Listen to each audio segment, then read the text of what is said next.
Hello students, मैं हूं श्वेता। स्वागत है आप सभी का मेरे इस यूट्यूब चैनल लखनऊ लर्निंग में। लिसनर्स, आज की इस वीडियो में हम कंप्यूटर एंड आईटी एप्लीकेशन से रिलेटेड जो आपका सब्जेक्ट है बीबीए फर्स्ट सेमेस्टर का, उससे रिलेटेड कुछ क्वेश्चंस डिस्कस करेंगे। इंपॉर्टेंट क्वेश्चन जो आपके एग्जाम पॉइंट ऑफ व्यू से बहुत ही ज्यादा इंपॉर्टेंट है। तो आइए बात कर लेते हैं लिसनर्स। तो यूनिट वाइज मैंने हर एक क्वेश्चन डिस्कस किया है, वो भी बाइलिंगुअल है, यानी कि हिंदी और इंग्लिश दोनों मिलेगा आपको।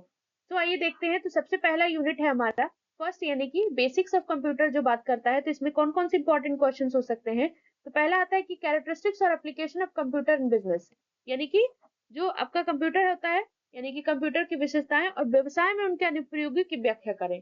यानी कि किस तरीके से वो, उनके एप्लीकेशंस कौन कौन से हैं, उनकी विशेषताएं क्या क्या हैं, बिजनेस में कैसे हेल्पफुल होती हैं, इन सारी चीजों की बात करनी है, यानी बिजनेस में कैसे यूज कर सकते हैं इन सबको।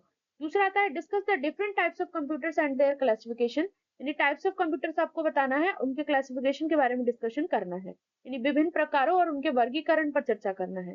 तीसरा पॉइंट आता है what are the generation of computers, explain the features of each generation, यानी कि कंप्यूटर के जनरेशन क्या क्या है, कंप्यूटर की क्या क्या कौन कौन सी जनरेशन वो आपको डिटेल में एक्सप्लेन करनी है। उसके बाद फीचर्स क्या है हर एक जनरेशन की, उसके बारे में बात करनी है, यानी कंप्यूटर की पीढ़ियां क्या है, प्रत्येक पीढ़ी की विशेषताएं समझाइए। फोर्थ क्वेश्चन है कि कंपाइलर और इंटरप्रेटर में डिफरेंशिएट करना है, यानी कि इनके बीच में अंतर स्पष्ट करना है। फिफ्थ क्वेश्चन आता है लिसनर्स हमारा, explain the concept of data representation, data representation के बारे में आपको बताना है और डिफरेंट नंबर सिस्टम्स एग्जांपल्स के साथ समझाने हैं, यानी डेटा प्रतिनिधित्व की अवधारणाओं को समझाइए और विभिन्न संख्यात्मक प्रणालियों को उदाहरण के साथ चर्चा करें। तो ये कुछ इंपॉर्टेंट क्वेश्चंस थे related to unit first. Now move on to the next unit, unit second, which is input output devices and memory. So in this, I have given three questions. So question number 6 is explain the standard and non-standard input devices with examples. ये standard and non-standard input devices क्या होते हैं, examples के साथ आपको explain करना है, यानी कि मानक और गैर मानक इनपुट उपकरणों की व्याख्या करनी है, वो भी उदाहरण के साथ। सेवेंथ क्वेश्चन आता है listeners, discuss the different types of memory, यानी कि अलग अलग तरीके की जो मेमोरी होती है उसको बताना है आपको। प्राइमरी मेमोरी हो गई, जैसे read only memory, random access memory यानी कि रैम रोम, इसके बारे में बताना है। कैश मेमोरी, सेकेंडरी मेमोरी, इन सारी चीजों के बारे में डिस्कशन करना है। तो विभिन्न प्रकार की मेमोरी का वर्णन करें, प्राथमिक मेमोरी, रैम रोम और कैश मेमोरी और द्वितीयक मेमोरी के बारे में बताना है आपको। क्वेश्चन नंबर 8 है जो हमारा, वो फाइल मैनेजमेंट सिस्टम से रिलेटेड है, डेटाबेस मैनेजमेंट सिस्टम से रिलेटेड है। इसकी इंपॉर्टेंस बतानी है बिजनेस डेटा प्रोसेसिंग में, यानी कि फाइल प्रबंधन प्रणाली और डेटाबेस प्रबंधन प्रणाली क्या होती है, व्यवसाय डेटा प्रसंस्करण में उनके महत्व को समझाना है। यूनिट थर्ड जो है हमारे लिसनर्स, वो है ऑपरेटिंग सिस्टम और नेटवर्किंग से रिलेटेड। तो इससे भी रिलेटेड मैंने कुछ क्वेश्चंस दिए हैं, जैसे क्वेश्चन नंबर 9 है what are the functions and types of operating system,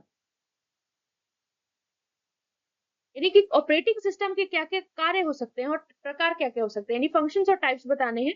concept क्या है विंडो ओएस की। तो ऑपरेटिंग सिस्टम के कार्य और प्रकार क्या है, विंडो ओएस की अवधारणा पर चर्चा करें। क्वेश्चन नंबर 10 आता है explain the basic concepts of data communication and networking, data communication और नेटवर्किंग क्या होती है, डिफरेंट टाइप्स बताने हैं आपको नेटवर्किंग के और टोपोलॉजीज के, यानी कि डेटा संचार और नेटवर्किंग की बुनियादी अवधारणा को समझाइए, विभिन्न प्रकार के नेटवर्क और टोपोलॉजी पर चर्चा करें। यूनिट 4 जो है हमारा लिसनर्स, वो आता है, इसमें मैंने 3 क्वेश्चंस दिए हैं यूनिट 4 में, वो है एप्लीकेशन सॉफ्टवेयर से रिलेटेड। तो क्वेश्चन नंबर 11 आप देख सकते हैं, फंक्शंस और फीचर्स टेक्स्ट प्रोसेसिंग सॉफ्टवेयर के क्या क्या है उनको बताना है, ये टेक्स्ट प्रोसेसिंग सॉफ्टवेयर के कार्य और विशेषताओं को बताना है आपको। फिर आता है दूसरा question, what are spreadsheets, explain their applications, formulas, functions and how graphics used in spreadsheets. Spreadsheets क्या होते हैं, एप्लीकेशन क्या है इनके, फॉर्मूलाज क्या है आपके, इनके फंक्शंस क्या है, यानी कैसे क्या काम करता है, क्या कार्य करता है, कैसे ग्राफिक्स यूज होते हैं स्प्रेडशीट्स में, यानी कि स्प्रेडशीट क्या है, उनके अनुप्रयोगों, सूत्र, कार्य और स्प्रेडशीट के में ग्राफिक्स का उपयोग कैसे किया जाता है, इसे बताना है। क्वेश्चन नंबर 30 है, यानी last question, explain the concept of MS and it's used in data management, यानी कि कॉन्सेप्ट क्या होता है एमएस एक्सेस, माइक्रोसॉफ्ट एसेस का, और एमएस एक्सेस का कॉन्सेप्ट बताना है और इसका यूज बताना है डेटा मैनेजमेंट में, यानी कि एमएस एक्सेस की अवधारणा और डेटा प्रबंधन में इसके उपयोगों को समझाएं। तो ये बेसिकली कुछ इंपॉर्टेंट क्वेश्चंस थे लिसनर्स। आई होप आपको सारी चीजें क्लियर हो गई होंगी। वीडियो अच्छा लगे तो लाइक शेयर एंड सब्सक्राइब करना बिल्कुल न भूलिएगा और कमेंट में जरूर बताइएगा कि आपको ये वीडियो कैसा लगा।